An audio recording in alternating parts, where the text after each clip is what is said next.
Closing arguments have now finished in the trial of the decade been underway in Kentucky. The jury in the Crystal Rogers murder mystery starts deliberating tomorrow. Hello, everyone. On this Monday, it's going to be a major week ahead. I'm Doug Proffitt. Attorneys for Brooks Houck and Joseph Lawson arguing that there's no evidence that connects their clients to the crime. But prosecutor Shane Young reminding jurors that Brooks Houck was the last person to see Crystal Rogers alive. WHS 11's Shane McAllister is joining us from outside the courtroom to break down the closing arguments. Doug, just a few moments ago, this case ended for today, which means we are done with closing arguments. We are now just hours away from deliberations. They'll be starting first thing tomorrow morning. During closings today, prosecutor Shane Young put it simply, saying, if you don't believe that Crystal Rogers made it home that night, then Brooks Houck is guilty. But the defense attorney said, no, it's not that simple. In fact, there is no evidence to really support it.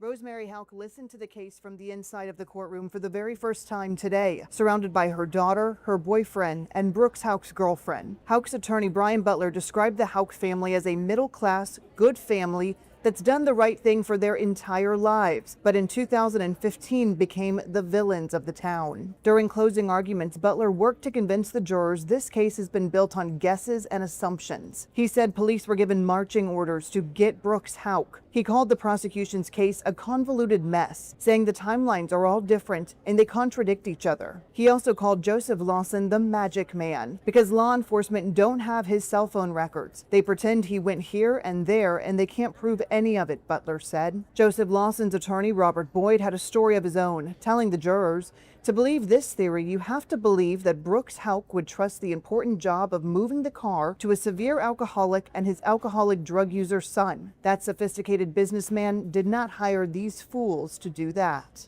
He went on to point out that 3 people not facing charges in this trial, Rosemary Houck, Nick Houck, and Steve Lawson, were all mentioned more during opening statements than Joseph Lawson. Boyd told the jurors Joey had nothing to do with her murder, nothing to do with the Houck farm, and nothing to do with her car. But prosecutor Shane Young was the last to speak to the jurors, spelling out a timeline of events that started weeks before she went missing and through the days after she vanished. He said it started with a conversation with Rosemary Houck, a woman who did not like Crystal, who asked one of Houck's employees for help getting rid of her. July 3rd, Crystal thought she was going on a surprise date, but Shane Young said that didn't happen. He said there was no surprise date. It was a surprise ending. And in the days after, Shane Young said Brooks Houck lied because he knew the truth would put him here.